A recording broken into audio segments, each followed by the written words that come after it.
আসসালামু আলাইকুম। আজকে আমি এমন একটা কবিতা আবৃত্তি করব যে কবিতার মাঝে রয়েছে মায়েরা হাজার কষ্ট করার পরও সন্তানের সুখের জন্য কত কিছু করে থাকেন। আশা করি কবিতাটা আপনাদের ভালো লাগবে, আর যদি ভালো লাগে থাকে লাইক কমেন্ট এবং শেয়ার করে পাশে থাকবেন।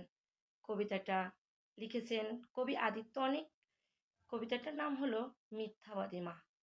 এতটা দিন পরে আজও মায়ের জন্য কাঁদি। কারণ কারণ আমার মা যে ছিল ভীষণ মিথ্যাবাদী। বাবা যেদিন মারা গেল আমরা হলাম একা। সেদিন হতে বাঁক নিয়েছে মায়ের কপাল রেখা। মা বলতো বাবা নাকি তারার ভিড়ে আসে, পড়ালেখা করি যদি নেমে আসবে কাছে। তারায় তারায় বাবা খুঁজি, তারার ছড়াছড়ি। আমার মায়ের মিথ্যা বলার প্রথম হাতে খড়ি। পাড়াপড়শি বলল এসে, এই বয়সে রাড়ি, একা একা এতটা পথ কেমনে দেবে পারি? ভালো একটা ছেলে দেখে বিয়ে করো আবার। মা বলতো এসব শুনে ঘৃণা লাগে আমার। একা কোথায়, খোকন আছে, বিয়ের কি দরকার?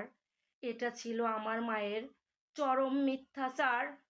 স্কুল থেকে নিতে আসা গাড়ি ঘোড়ার চাপে আমার জন্য দাঁড়ানো মা কড়া রোদের তাপে। ঘামে মায়ের দম ফেটে যায়, দু চোখ ভরা ঝিম। ভ্যানিটি ব্যাগ খুলে আমায় দিত আইসক্রিম। মায়ের দিকে বাড়িয়ে দিয়ে বলতাম একটু নাও। মলিন হেসে বলতো আমায়, খাও তো বাবা খাও। আমার আবার গলা ব্যথা, ঠান্ডা খাওয়া মানা। এটা ছিল আমার মায়ের নিঠুর মিথ্যাপনা। রাত্রি জেগে সেলাই মেশিন, চোখের কোণে কালি।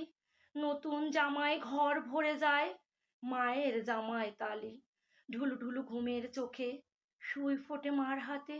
আমি বলি শোও তো এবার, কি কাজ এত রাতে? মা বলতো ঘুম আসে না, শুয়ে কি লাভ বল। এটা ছিল আমার মায়ের মিথ্যা কথার ছল। তারপর তারপর আমি বড় হয়ে চাকুরি নিয়ে বড় শহরে আসি। টুকটুকে বউ ঘরে আমার, বউকে ভালোবাসি। পশ এলাকায় বাসা নিয়ে ডেকোরেটর ধরে সাজিয়ে নিলাম মনের মতো অত্যাধুনিক করে। নিয়ন বাতির ঢাকার শহর আলোয় ঝলমল।